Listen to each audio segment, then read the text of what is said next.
And I think being able to pivot like that is essential in any business. Right. If you're not willing to adapt, you die. One of the unexpected delights was just the power of positivity. Like we could be crying because it's raining, or we could be planting crops. And it's really that your willingness to embrace the discomfort of growth. Because asking yourself that question every day means you got to tweak a lot. It means sometimes the answer to that question is, nope, I'm going out it all wrong. Well, hey, everybody. Welcome back to another exciting episode of Scaling the Gap. My guest for you today brings such passion for something really, really unexpected to the table. I think you are going to so enjoy hearing his story and his passion for helping homeowners and commercial companies and so many other different dynamics within his community. And I think we're just going to have a fantastic conversation today. Bruce Kozak, welcome to the show. Thank you for having me. It is my pleasure. So Bruce is a first-time podcaster, so let's all be kind to him. I think he's going to rock the mic today. No worries. We're going to have such a good time. So in order to get us started, Bruce, why don't you share with our audience a little bit about who you are and the work you do in this world? Okay. Well, my wife and I started this business 9 years ago. Her name is Loy. And it just popped out of a franchise magazine. Mm-hmm. Something that I was getting kind of discouraged. Mm. The part before that, just to kind of go over that a little more quickly here. I was in the corporate world in the steel industry. Mm. Things were thriving pretty well up until about 2002, and then a lot of the capital projects were occurring overseas, and we took a big hit. Yep. We were designing and installing equipment, and it really was really hard to find a sale. And then I was part of a downsizing in 2012, and that really, like, you got to be kidding me, Yeah. And it made sense because of the sales figures were just plummeting. Sure. Yeah. So I got to thinking, I wanted something. This always appealed to me anyway, like writing my own. Sure. So I thought, well, okay, this is something that I need to seriously look at. So I looked at various franchise opportunities, and there was always just one thing that didn't quite resonate with me. Yeah. Like maybe there was some brick and mortar involved that, I didn't want to get into a bunch of debt, or Sure. Another problem that I saw was, just kind of having to make sure I really hire the right people. That goes without saying anywhere. But Sure. and then the other thing my wife and I were doing was we did and she works for a home builder, by the way, a very seasoned home builder. So she knows a lot about building homes. Yep. She knows them from the ground up. And so we got into some rental properties, and you could buy rental properties in Pittsburgh back then fairly cheaply. Yep. Yeah, and it was mostly a buy and hold strategy, and that made it so that we kind of understood that process of cleaning out a property. Yeah. Junk and debris and all that, and kind of getting it ready for carpet and painting and that type of thing. And I had an experience with a couple of dumpster service providers, and I thought, well, this is interesting. When I called them, there wasn't really that sort of catering to the customer. Yeah.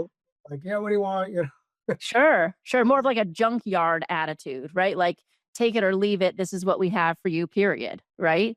That's exactly right. And you just knew that they were catering to a much, more commercial, sure, basic customers. So, it was just, and then one of the properties had a scratch on the driveway.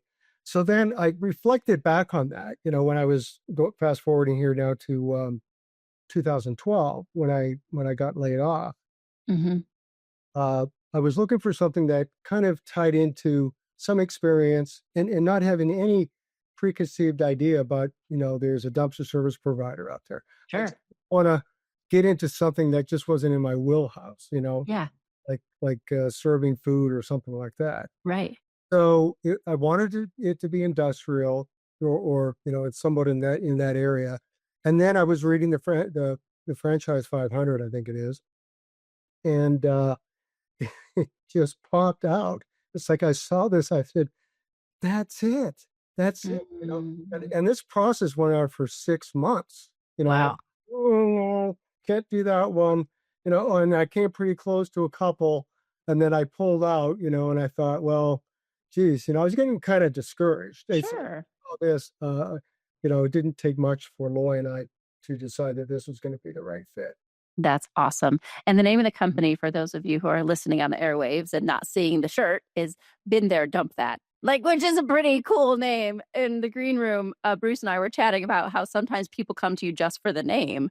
So, who do you actually serve? Because you had this experience of, we have these dumpster services that are way leaning into industrial, really more for commercial, big projects.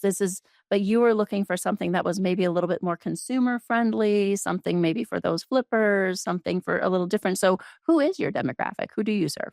Yeah, that's a great question. And, we really know our customers well. I love that. This is the other thing, we did, and we researched, to see whether or not this made sense in the Pittsburgh area, and now we're in Northeast Ohio, Southwest PA, and I'll get, the Northern Panhandle of West Virginia. So the market base was intended to uh, provide a service to people who didn't necessarily want to hire a hauler. The Okay. hauler Okay. is somebody, yeah. So, it's not always conducive. I mean, for some people who can load the dumpster themselves, Sure. that may make more sense to them. So, for many of them, they need to be home, or create a pile. Sure. Let's say, go get that pile. And I'll never forget. I'm dating myself here, but It's okay. Wisdom, wisdom. It's not a bad thing. one of one of the first albums I ever had when I was a kid was Easy Rider and Santana, Braxis, Love Magic Woman, and a few others, and I kept them with my mother. Uh, Mm. she had a hauler come in, and Oh she said, no. that pile, that pile. And so I found out about, because she told me, she says, I'm pretty sure you didn't want those albums anymore. Oh no. And I said, well, here, Kinda did. yeah. So she said, oh, I'm so sorry. Let me call him. And she did. And she got almost all of them back minus two. So Mm. it's something that we experienced directly, Yeah. process. So the other thing too is cleaning out or doing a remodel. It is a process, Yeah. like some items, what we always tell our customers is create uh, three different piles. This is going for sure. This is definitely going to stay. And then there's that one in the middle. What if? Right. Yeah. We're not quite sure yet, Pile. Yep. Exactly right. And then, that process, we provide people 7 to 10 days, actually up to 14 days if they're commercial. Mm. So they they really, customers really get aligned to that. Yeah. And so been there, dump that, conceptualized that void, for the other reasons that I mentioned about not having the residential friendly approach. There was no driveway protection boards put down with the Sure. component. It was not easy to order. The pricing was not all inclusive. So those areas really opened up things for Been There, Dump That. Yeah. And things really took off. I mean, we're part of a franchise that started in Yep. Canada, and I think there's over 100 locations now in Awesome. and so it designed the bins to be conducive for a driveway. We have the smallest footprint. There are Love that. we have the twin doors at the back, and we call our drivers delivery experts because Mm. in bins in places that No bin has ever been. Did he think? We can get really, really cute with this wording. I really like it. So one of the things also that you were sharing with me is how, especially when you're dealing with consumers who are decluttering, and how what a kind of a delight they get in getting their bin. So why is that sense of relief started when that bin gets delivered? What do you attribute that to? Yeah, I love that question. And I think after 9 years of doing this, I think the if you look at the reviews, you'll see uh, they're 4.9 and 5.0. Love Um, it. and it has a lot to do with um, just that uh, moving forward, turning over a Mm. new leaf, you know, uh, and then they realized all that clutter that they had really was kind of competing for their attention. Oh, There's that, and then that feeling of stress is like having a really messy desk, and so it's just we love to hear that, oh, everything went perfectly. Thank you so much. yeah. I didn't Yeah. realize it was going to be this easy. Right. I mean, that's that you mentioned that psychological impact of clutter, like that it's competing for your attention with Mhm. humans, right? Or with important activities that you need to do. And one of the things that I've always observed in my own space is that, you know, items have their own like vibration. They take Mhm. energy, right? Like they're taking up literal space in your home. And the more items you have that don't fit who you are and where you are anymore, the less and less at home you feel in your home. So on the industrial side, like with the steel industry or the aluminum industry, whatever, you see practices now on Lean Six Sigma. And so when I think as human beings, when we're doing things, whether it's having to repeat a phone number to somebody 2 or 3 times, Yeah. we want our efforts to have some value, some progress, right? Mhm. And so clutter kind of competes with it. It's not really, Mm. it's not adding any value. I mean, you can look at it and you can say, okay, I get some joy out of knowing that I own that, but that's very short-lived. Right. So these are some of the things that some of these billionaires talk about. I mean, those expensive items are very short-lived. You Right. need to have joy in what you do. Sure. Never Sure. that really stems into the joy I get in doing this and seeing people. It motivates me. I love it. I love it. Well, it's so clear that you have a deep passion for your product, for your service, for the good it does. And you can see this layered effect of observing that people feel crowded by clutter, that they Mhm. feel intimidated by the process of cleaning out, and that your been there, done that delivery of these bins, making the process easy, making it consumer friendly, even giving them tips on how to optimize their clean out really allows this to lessen the intimidation factor and make people willing to take that step forward. That ends up with them having a happier home, happier life, happier, business, whatever it is that they're coming to you for. So that's really, really cool. I love that so much. So I'd love to transition a little bit to your business journey, right? Because this hasn't been something you mentioned, you've been doing this for 10 years and you've been expanding your footprint, serving more people. So I would love to know, with your business journey, what was one of the unexpected joys of building this business?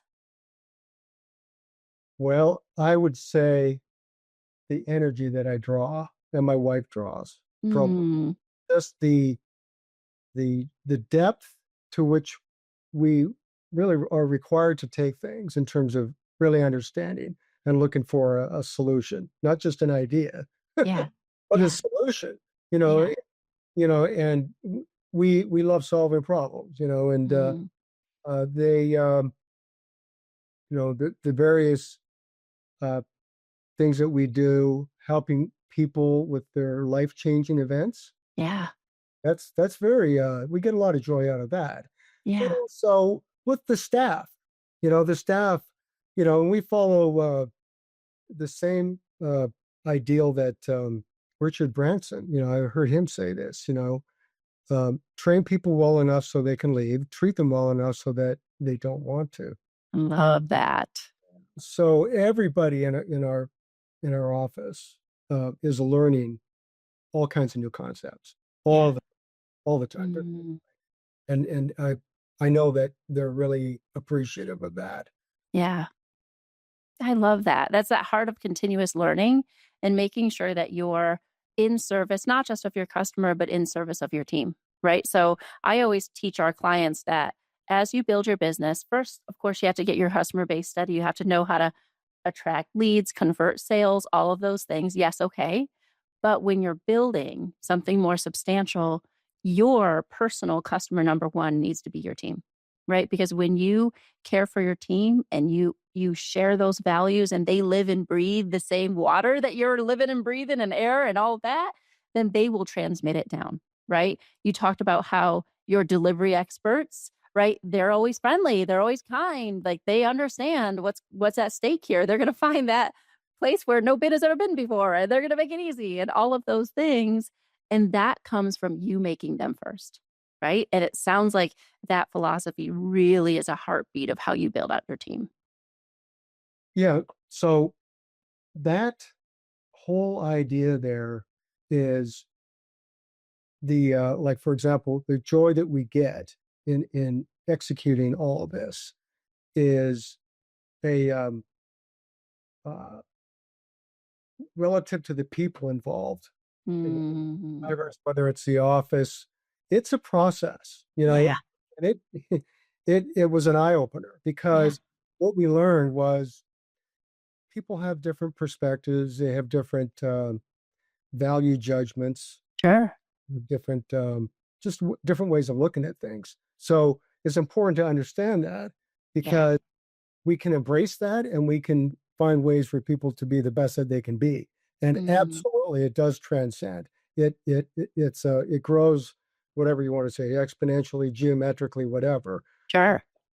The drivers pick up on it. They pick up on the staff and how they handle situations, and Right. customers pick up on it. And it's very synergistic. Mm, That was the other thing from like one of the unexpected delights was yeah. just the power of positivity. And Mm. like we could be you know crying because it's raining, or we could be planting crops. It just depends on how you. That's exactly right. Exactly right. Yeah. Yes, that's been absolutely essential. And the other thing I'll say relative to the staff is, and we were looking for uh, the right way to kind of encompass these basic principles. Yeah. Want to be led astray, like, okay, I'm looking for somebody who's knows about time management and is accountable and all that kind of stuff. At the end of the day, it comes down to something my wife told me before we got married. She said she wanted somebody with whom she found that there was respect, trust, and honesty there. So those became Mhm. the three pillars of the way we operate. It just Mm. I thought that's it. So, Yeah. and right at the pinnacle of that, we actually have a triangle with that at the top, Mhm. trust and then honesty and respect. So if we're not doing that with our employees, we're not going to reciprocally get that back. Yeah, that's right. Your team always mirrors you. If you they're gonna bring what you bring, right? If you and they're gonna actually highlight some of the places where you have rough edges that you might need to be paying attention to, right? Like, so that's beautiful. I love that. Setting the tone, living that. And it's really cool that you and your wife are doing this as a unit and that you values that you hold in your marriage, you actually bring to the business and you live it in multiple dimensions. It must make that culture really magnetic, right? Because the more alignment, the more areas of alignment that there are inside of a business, inside of an organization, the more mass it holds. And the more mass something holds, the more gravity, right? So things get drawn to it. That's really cool. Love that. Love that. Yeah, because the other thing too is there's a lot of noise, Right.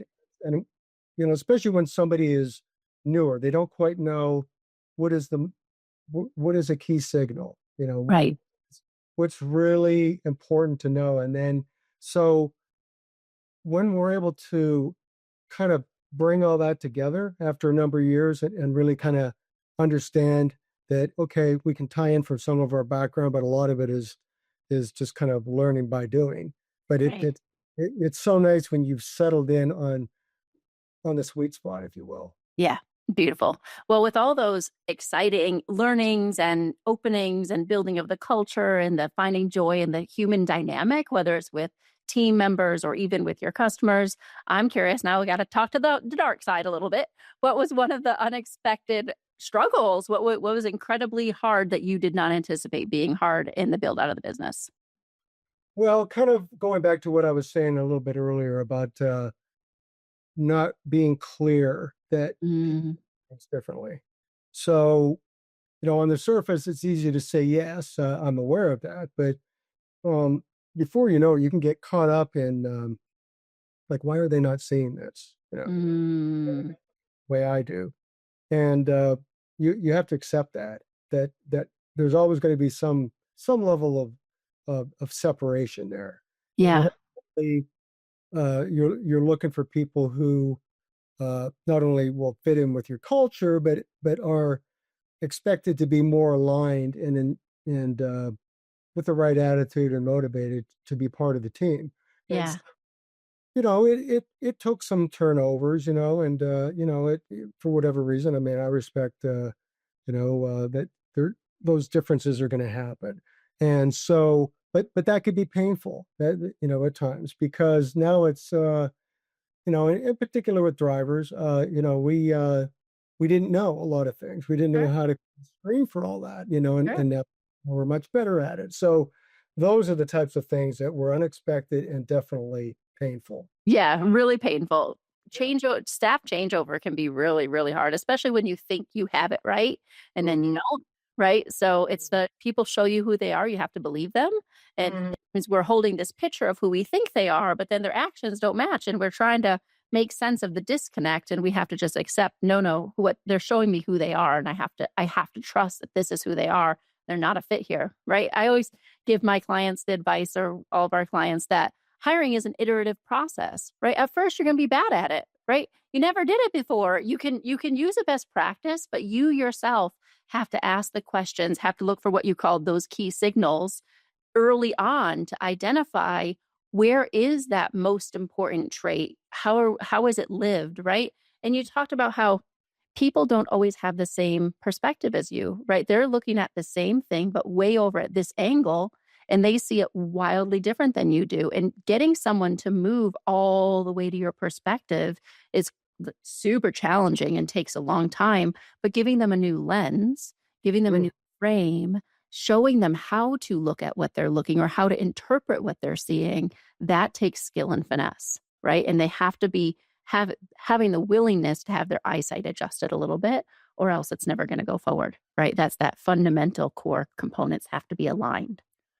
Yeah, well, when we went through training with the home office, they said, understand that your customers will not be thinking what you are. Uh, Yes. This was very important. This was very eye-opening because Yes. our value proposition was based upon X, and then you find out it's to somebody it's Y or Z, Right.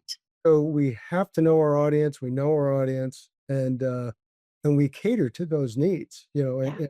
and they're all different. And that's essential. And I think being able to pivot like that is essential in any business. Right. If you're not willing to adapt, you die. That's right, for sure, right? Agility is one of those very under discussed component parts of building a business because you're going to be confronted. We tell people that, the enemy doesn't care about your plan, right? And the enemy is just real life, right? When real life encounters your plan, they don't care about your plan. So you have to adapt and adjust so that you can still fulfill the plan through the barriers of real life. Right? It's kind of a funny thing that real life is actually where the action happens and where the deflection happens at the same time. Both are true. Both are true. Well, the other thing is that there's so much learning uh, Yes. from the mistakes. Yes. And that would, I guess, be another one of the unexpected positive things that have happened is that uh, we love finding out that that's not the way it is, Yeah.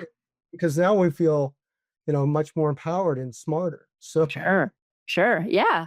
Yeah. Uh, When you can take that progressive attitude towards failure, right? You stumbled a bit, but you didn't actually fail. You learned. right. Sometimes the best way to learn is by stumbling a bit, losing your footing. Yep. Yeah, and also just it can be discouraging when you're doing cold calling. Sure. We did that 9 years ago, and that can get a little discouraging because the percentages of people who are ready to order, it's just not that's not going to happen right away. You Sure. have relationships, you have to work on that. So that's that in that whole process, we we kind of reframe it Yeah. as a series of data points that need to be populated. Mm-hmm. Mm-hmm. Like if you're getting that customer maybe who's having a bad day or whatever, you just know, like we run the numbers all the time. We run statistics, and we know that one every so many months or whatever, we're going to have a certain kind of situation. Yep. And so, we're not perfect. We strive for perfection, but we're not perfect. Yeah. And that whole process is essential to Yeah. have a series of metrics that you can write down and say, well, at least I'm making traction here. Yeah, for sure. And it's also really helpful to know that, once every X number of months, we're going to have a profoundly unsatisfied customer, right? Like, and it's just normal. It's just part of the process. So you don't overly weight that one outlying, that consistent, persistent outlier, right? So you have majority of happy clients, majority of people, you said 4.8 to 5.0 on those stars. I mean, I heard you say it, like that's pretty hard to maintain that kind of a rating. And then you're going to have people who you just can't make all the people happy all the time, right? So it's really helpful to know that this is just part of the process. Don't overly sink yourself emotionally as a team member when you're the one that has to deal with that predictable person who's just going to happen every once in a while. So, Well, yeah, and it's 4.9 to 5.0. ooh, look at that. Even better. Even better. I robbed a tenth of a point. Yeah, well, just to add to what you were saying, I love that point you made, because the you've heard the saying about, like, the 20% of whatever you're doing can take up 80% of your time. Sure. Yep. Yep. Well, we have to be smart, and we see those statistics. Like I said, we measure everything, and we're understanding that we can get pulled to the point where now we're compromising execution and continuity in the business in other areas. So we a lot of times we look to resolve those fairly quickly, because we know that that's that's what it needs. Right. That's right. To spend much more energy in that area is going to have diminishing returns. That's exactly right. Right. Sometimes you talked about learning that lesson of respect, trust, and honesty when you and your wife were deciding to couple move forward. I remember one of my very first boyfriends taught me, do you want to win or do you want to be right? Right. Do you want to win this fight, or is being right? Like, what's super important to you here? Do you want to get what you want, or do you want to win? And sometimes that's incompatible, right? And when you have someone who's irate, who you did stumble with, they just want to win, right? So you can be right as much as you want, but you're going to lose in the long term because they just want to win, right? So it's that idea of like, you can do the right thing and still the other person wants to win, you know, just not worth the time. So true, and I don't know where I heard this from, but it resonated with me. Was that so much of discussions that where there's some misalignment Sure. uh, sort of exacerbate, because people will bring a a concept to that discussion that they're looking to defend. Hmm. So, we've had this discussion in our office, and really we wanted to all come together at a point where, yes, we want to be prepared for the conversation, Sure. but at the same time, you rob yourself of the ability to really take on new perspectives and see things from all angles if you just go in there with a blank slate and just deal with it in real time. Right. Right. Love it. All right. Well, this has been so fun. So many cool threads that we've woven together, from the psychological impact of clutter to people's emotional needs when they're feeling upset about something, to what does it take to build a great team, those iterative moments of building, all the joy in assembling this incredibly aligned, respect, trust, honesty forward culture and team, all with a heart of service towards individuals who are looking to enhance their lives, and through something as humble as hauling junk, right? Hauling all their trash and their remodel, all the different components. And I love that you can find such nobility in the service of something that other people would look at as lowly, right? That to me has just been such a I've been pondering that the whole time you've been talking, like the nobility of building a business, of building a team, of being in deep service of something that other people would discard, right? And I just think that that's really powerful. And I wanted to draw attention to that for those listening at home, right? Because it doesn't matter what you're doing, it's who you're doing it for, how you're doing it, how you're building your business. All these component parts can take something that would otherwise be a throwaway. All these puns are just right here. I cannot help myself. And it's so beautiful to elevate it. And I've been really impressed by the level of elevation that you have brought in your business to something that would be considered so humble. It's really cool. Thank you. And the other thing that we found that was really joyful was to to realize that people are having life-changing events, Yeah. right? I mean, Yeah. clean out, or okay, not so much with a remodel, but with clean outs, a lot of times somebody's passed away or somebody's Yeah. in the house. And Right.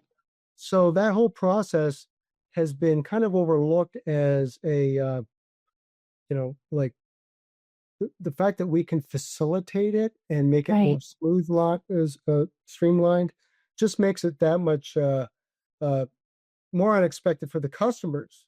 Sure. You know what? Sure.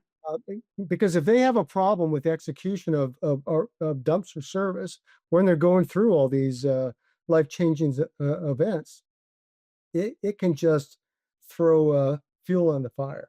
Sure, for sure. You're interacting with someone in a really potentially low moment, difficult moment, hard moment, and you're just make alleviating it by the quality of what you bring to the table. It's beautiful. I love it. All right, Bruce. Well, this has been so fun. But for those of you who are listening at home, I have one last question I always ask. So, with all the highs and all the lows, with everything that you've been able to build over this last decade and fueling from your career and success from the past, I'm curious if you now today consider yourself to be successful. Hmm. Well, I think people have different definitions of that. Yes. Rather than the typical kind of answer that maybe some people will say relative to certain material things, Yes. or for us it's much more about the the joy we get from what we're doing, and also having some free time to spend with family, uh, having a secure future. This is the other thing that Yep. this has done for us. That would be the other thing I would say. Um, that's been an unexpected delight. So, Yes. so feeling that been there, done that is a system, a very successful system, and it's going to be around for a long time. And it's essentially recession proof because Hmm. people go through those life changing events. Like in 2008 with the real estate downturn. I mean, a lot of people were losing their homes, and Yeah. COVID, we actually had more cleanouts. Hmm. So, you know, those are the types of things that really help uh, where we reflect on that. And then the other thing I'll say is that just the personal growth. I don't know what the right term is. Self actualization or whatever. Testing yourself, realizing your limitations, and really working on that. Whether it's self awareness or whether it's just how you wordsmith things when you're talking to other people, Yes. empowering to feel like, that I'm making progress in those areas. So to me, that's success. So Mm, I love it. I love it. So I have one of the reasons that I asked this question is because this is my favorite question of all, because every single individual brings a unique expression of what success looks like to them to the table every single time. And, I've asked it hundreds of times. And you mentioned in the beginning, well, it's not about material things. And so many people judge success on those externals. And I would even say that before people have become successful, they judge success on money, right? And it is shocking to me how almost never money features, right? Almost never, because the people I interview on this show are already successful, right? And I ask the question because it brings out a dynamic of what is truly important. And each person has different pieces that they will pull and highlight as profoundly important to them, to themselves, to what they're contributing, to what they're building. And so I listen really carefully while we're chatting, right? And also to what the answer to that question is, because I backwards engineer this success algorithm, which is personal to Bruce, right? So this is Bruce's own success algorithm. Now, sometimes I nail it right out of the box, and sometimes we have to finesse it and chat about it a little bit. So let me read back to you what I heard you say and see if we nailed it for what your personal success algorithm looks like. So for Bruce, success equals the joy in the work plus robust family relationships plus time freedom, plus a secure future, plus a reliable, enduring business model, plus the capacity to grow and to become the best, most empowered version of yourself. nailed it. There we go. Right? Wonderful. I Wonderful. love that. I love the growing part and the becoming, right? Because the joy is in not just who we are today, but in who we get to become through the process. And it's anchored in the very first thing was the joy on your algorithm. I Beautiful. heard a quote from somebody say, "It's not about finding yourself; it's about recreating yourself." Every single Mm. Yeah. that to me was very powerful because it's kind of a secret sauce in a way, to be successful. I don't think Yes. and I listen to a lot of them out there, a lot of Yep. these uh, success stories, and if they don't know how to connect with people, Right. they don't know how to focus on things in a very positive way. I mean, people can get just negative about things, and it's really it's not it's not helping the solution. Uh, so I think a lot of it comes down to asking yourself the right questions all the Right. time. Right. And I know that takes some effort. It And does. and for me, just from where I came from, and just I allowed a pattern of thinking to occur Mhm. for myself, Mhm. Mhm. and you end up kind of clutching onto that. Sure. It wasn't really dealing with the public. Yeah. It took some daily reminders for Yeah. myself. Yep. To just kind of make sure that this is coming out the right way. So it was a constant asking myself the question, Yeah. and is this conducive to the business and to the customer's needs? Yeah. I love it. It's so incredibly exciting to me to talk to so many high powered, successful, um, high performers who consistently come back to who I need to become in order to lead, in order to build, in order to grow this company that I envision, right? And it's really that your willingness to embrace the discomfort of growth, right? Because asking yourself that question every day means you got to tweak a lot.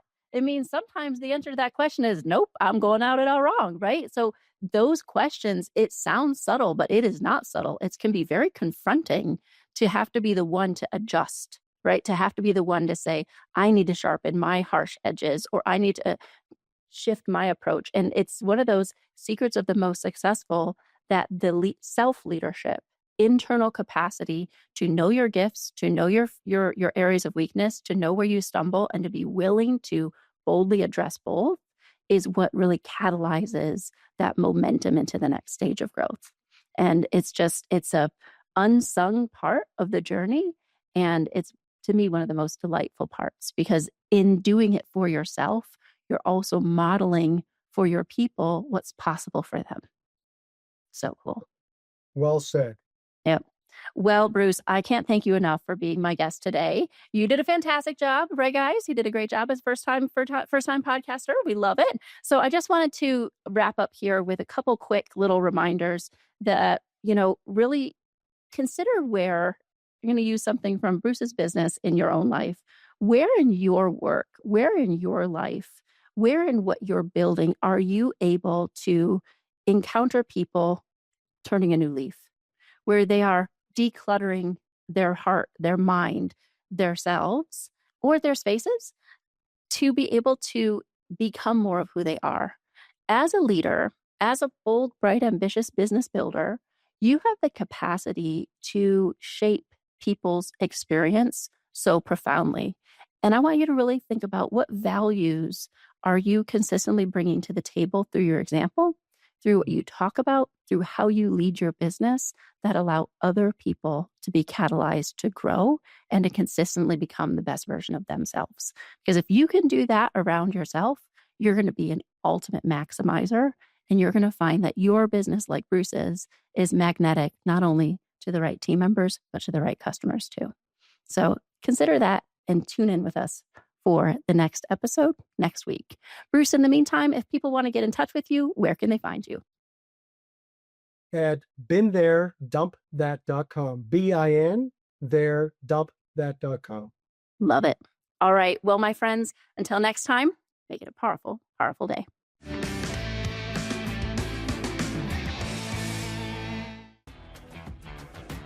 That's it for today's episode of the Bold Enough podcast. If you found this conversation valuable, make sure that you follow the show and don't miss what's next.